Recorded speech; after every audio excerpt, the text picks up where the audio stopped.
2024 की तैयारी बीजेपी ने अब शुरू कर दी और ग्रामीण को पहले कैप्चर करने में लगी है।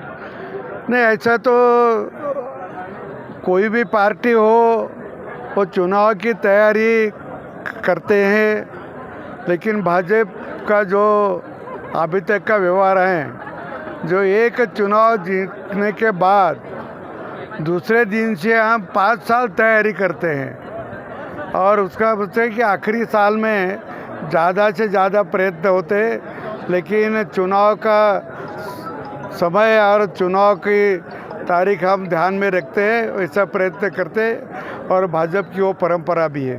आप एक सीनियर नेता है और राजनीति को बहुत अच्छी तरीके से समझते हैं। पिछले दिनों से जो महाराष्ट्र में उतार चढ़ाव चल रहे राजनीति को लेकर, शिवसेना बीजेपी और शिवसेना में 2 भाग हो गए, तो आपको क्या लगता है इससे किसका नुकसान होगा और किसको फायदा मिलेगा? ऐसा है, 2019 का चुनाव शिवसेना और भाजपा ने एकत्रित लड़ा था और जब निकाल लगे तो शिवसेना ने भाजपा को धोखा देने की कोशिश की और हमको लोगों ने तो दोनों को मिला के चुन के दिया था, लेकिन उनके मन में आया कि अपन भाजपा को धोखा देना और मुख्यमंत्री बनना, तो कांग्रेस और राष्ट्रवादी से मिलकर उन्होंने जो किया वो उनके ही लोगों को पसंद नहीं था, बहुत सारे लोगों को पसंद नहीं था, लेकिन कुछ पार्टी की शिस्त होती है, पार्टी में लोग थोड़े अपने नेता से थोड़े दबके रहते थे, इसीलिए कई दिन रहे और फिर एकनाथराव जी शिंदे और उनके साथीदार 50 आमदार ने वो उद्धव जी ठाकरे का नेतृत्व छोड़ दिया, बीजेपी के साथ आए और अभी भी बीजेपी के साथ है, आगे भी रहेगी। एक आखिरी सवाल है, पिछले टाइम जब इलेक्शन थे तो एमआईएम पार्टी ने महाराष्ट्र में कदम रखा था जिससे बीजेपी को बहुत बड़ा फायदा हुआ था और कांग्रेस को नुकसान हुआ था। अब जो है तो केसीआर बीआरएस की जो है तो महाराष्ट्र में आई है और वो बोल रही है कि अब की बार किसान सरकार, तो आपको क्या लगता है बीजेपी को इससे फायदा मिलेगा या नुकसान होगा? नहीं, हमें तो कुछ लगता नहीं, उसका फ़ायदा भी और नुकसान भी, लेकिन उनको जो वोट मिलने वाला है वो बीजेपी के वोट नहीं रहेंगे, ये बात तो सही है।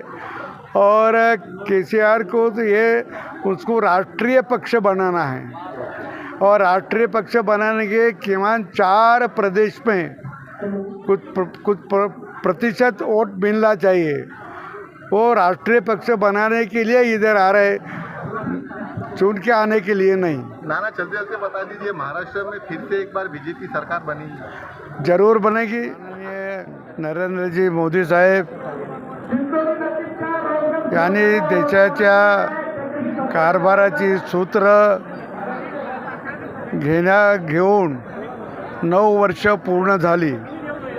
त्या 9 वर्षामध्ये त्यांनी ज्या ज्या गरीब लोकांना लाभ दिला, अशा वेगवेगळ्या लाभार्थींचं आज या ठिकाणी आम्ही संमेलन घेतलं होतं फुलंब्रीमध्ये, आणि या फुलंब्रीमध्ये आज जवळपास 1500 ते 1600 एवढ्या लाभार्थींना आम्ही वेगवेगळ्या प्रकारचा लाभ देण्याचं मंजुरी पत्र आज दिलेलं आहे।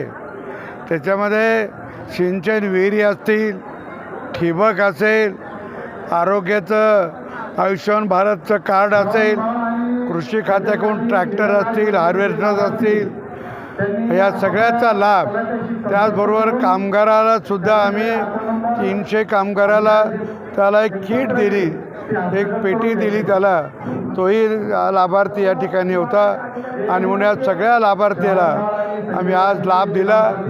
मोदीजींनी ज्या ज्या गरीब लोकांना योजना दिल्या त्या सगळ्या योजना जनतेपर्यंत गेल्या पाहिजे, लाभार्थीपर्यंत गेल्या पाहिजे, त्याचा आज हम या ठिकाणी प्रयत्न करत आहोत आणि तो चालू है। मोदी साहब को 9 साल पूर्ण होने के अवसर पर हमने कामगारों को यहाँ पे 300 किट का आयोजन किया है और पिछले भी हमने 2000 किट कामगारों को दिए और घरकुल के भी प्रस्ताव हमने कामगारों को अभी पंचायत समिति में दाखिल किए हुए और उनका प्रस्ताव कामगार ऑफिस को गया हुआ है अभी 1-2 महीने में उनका भी काम हो जाएगा।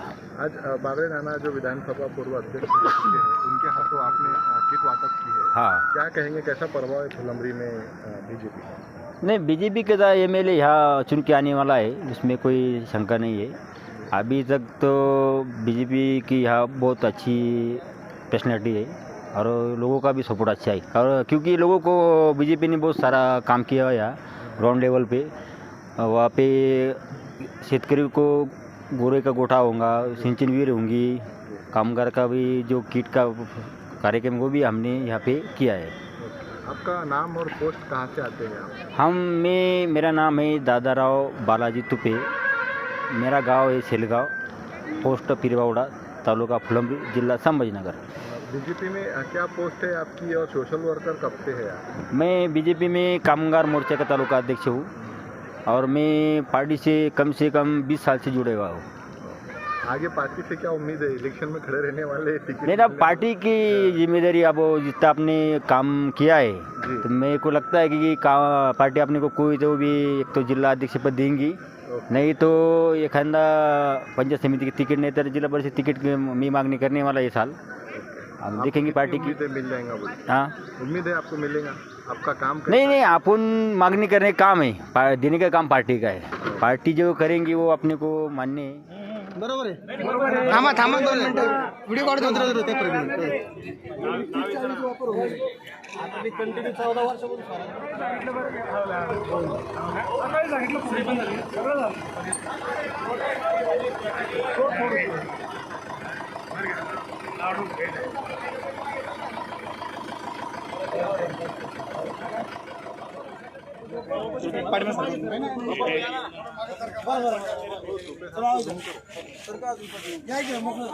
समोर इकडे